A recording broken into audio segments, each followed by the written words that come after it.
Hey, it's Justin Chamness here, and want to spend a little bit of time today, not long, but just a few minutes, analyzing a real live seller call starring Vaughan. Vaughn's one of my favorite dudes.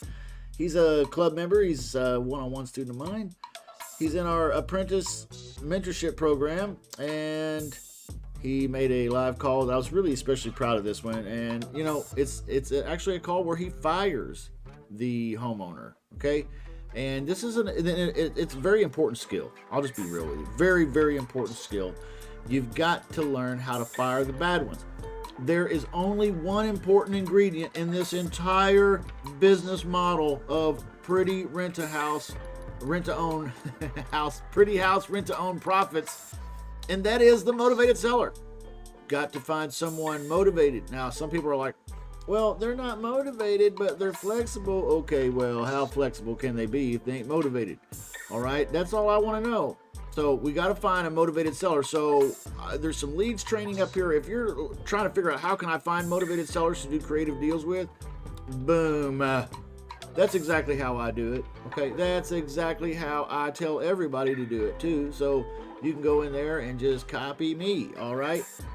So let's talk about a live call though right now. Let's jump right into that.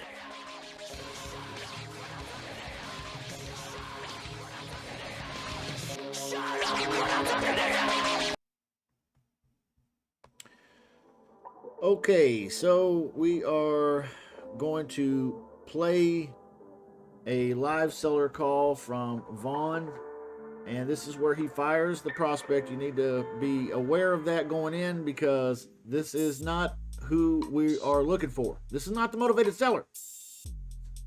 See, the problem is new folks get in this business, they don't know what a motivated seller sounds like. They also are very desperate for money. Okay, and I've been there. Okay, if you're there desperate for money, I get it. But that affects your emotional paradigm here. Okay.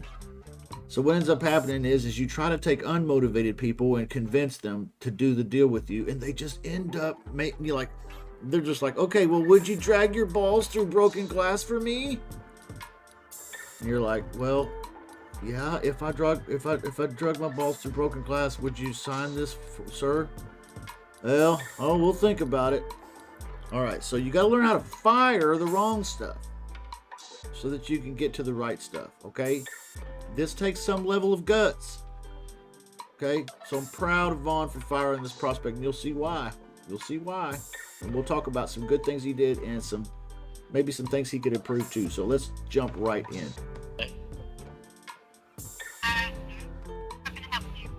Okay, well, my name is Vaughan. I'm an investor. I sent you a text not too long ago about possibly leasing it for a couple years and then buying it at the end. Does that ring a bell?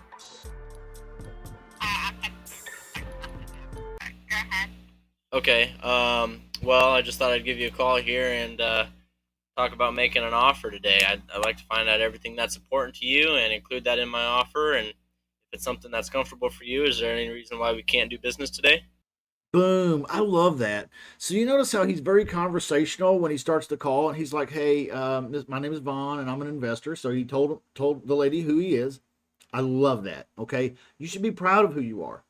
All right. You should be able to sell this person in your ability and your skill level, that you have some skills and you're proud of who you are and what you do, and that you could do something with this person in the first 6 seconds when you're introducing yourself. And he did this. Okay.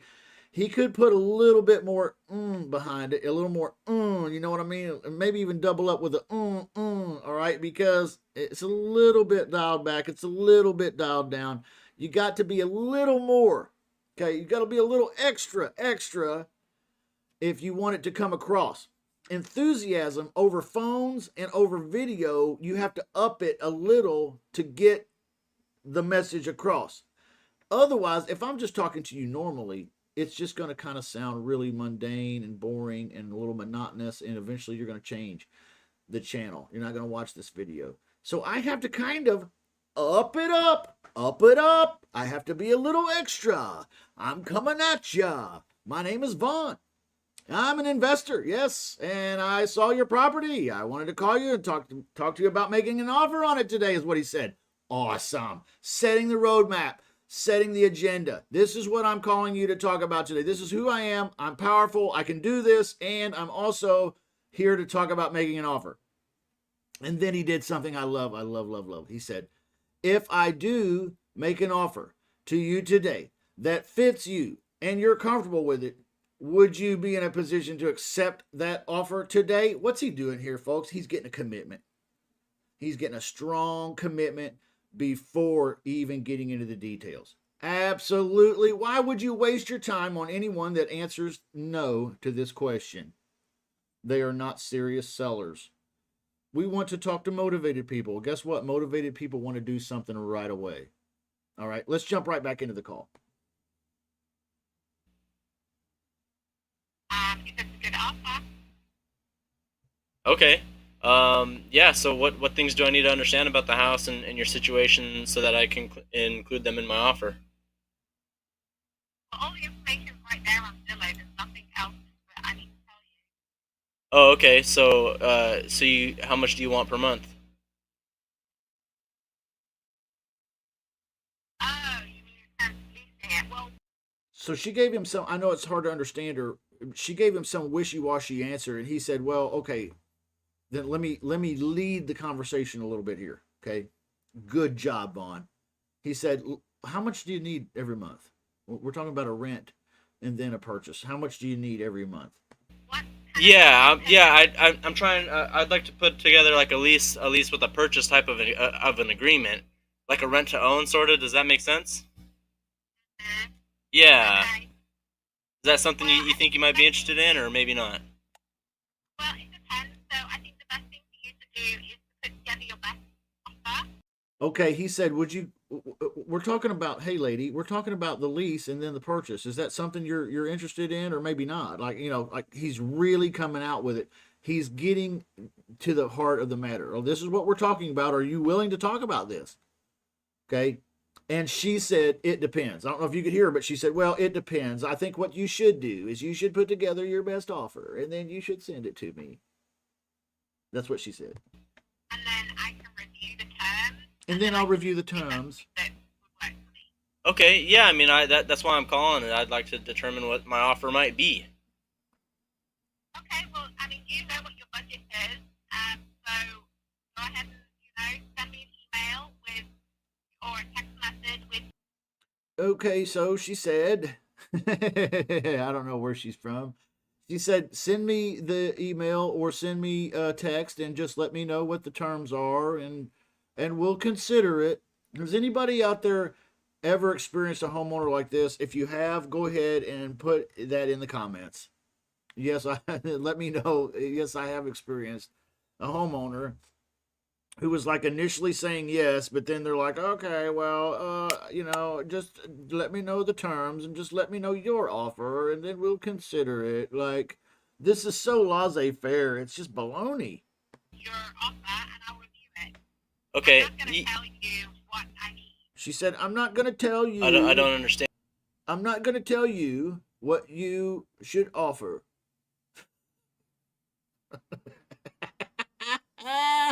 I just want, like, what is this lady smoking? You're trying to sell a house and you don't even know what he should offer? This is some kind of carnival game. Dan, you know what? It sounds like maybe this isn't a good fit. I don't feel like really. Yeah, it's not a good fit. So boom, that's it. I think he said at the end there, I don't know why it quit playing, but yeah, he said this is not going to be a good fit, and we're going to have to go. And she eventually says there in the last 5 seconds of the call, I'm not sure why it cut off, but she eventually says, oh, okay, all right, sounds good, thank you. All right, goodbye, click, and the conversation's over. So you can see that, it's very important for Vaughan to get off the phone with this particular prospect because she's just not in the decision-making abilities. She's not in that mode. Okay, so she's not going to make a decision. She's not going to cooperate with giving him any information. She's not going to offer him any advice on how to write his offer. He asked the question, what's important to you so I can include it in my offer today? She gave him no information. Okay, cool. Cool. You don't want to sell your house, lady? Fine. Don't sell your house. You don't have to sell your house to me. That's for damn sure. Okay? So, guys, have a little standard here. Quit screwing around with these bad leads. Okay? Some of these leads are just straight up bad. But, Justin, we followed your instructions to get the lead. I know. And there's some bad leads in there. Even though they say yes, they didn't even read the text. They just said yes. And then you called them and they don't remember. And they're on crack and they can't remember because they took too many pills. And then they had some alcohol. And it's a nightmare world out there for some people. Some of these leads are shitty. That's right. You're looking for the ones that are motivated. Okay? If they're not motivated, drop them like a hot potato really fast. In fact, it will do some of you a lot of good if you do the following exercise. I want you to set it in your mind that today you're going to make some phone calls. You're going to call some leads, some yeses and some maybes. If you don't know how to get leads, you can follow the link right here and you'll copy me on how to get leads. Okay? Affordably, predictably, regularly, as much as or as little as you want. Okay, that's how you do it right there. Not Zoom, Justin, but the other. Okay. So go get some leads, make some phone calls today, and here's your exercise. When you run into a motivated seller, I want you to close it. Assuredly today, you will run into some unmotivated sellers. Likely, if you were to call 8, you would probably find 8 of them are, if you were to call 10, you'd probably find 8 of them are unmotivated, 2 of them are. Maybe. Okay? There's going to be, in other words, there's going to be quite a few opportunities to fire some folks. I want you today to go fire somebody hardcore. You know what I mean, hardcore? Like, I want you to say, hey, listen, lady, I don't know what your deal is. I'm just trying to ask questions to buy your house, and I'm done. Click. Do it. You've never done this before. You're like, oh, God, this is horrible advice. He's so rude. And no, they're rude. Okay. They're mean. You need to stand up for yourself. You need to draw a line in the sand for the universe so it knows, hey, this person's tired of dealing in the bullshit. Let's send them something good. Okay? I really believe that. I really believe that. You know what? If you've got a space in your house that's full of clutter, empty it all out. Right? There'll be some more shit find its way over there.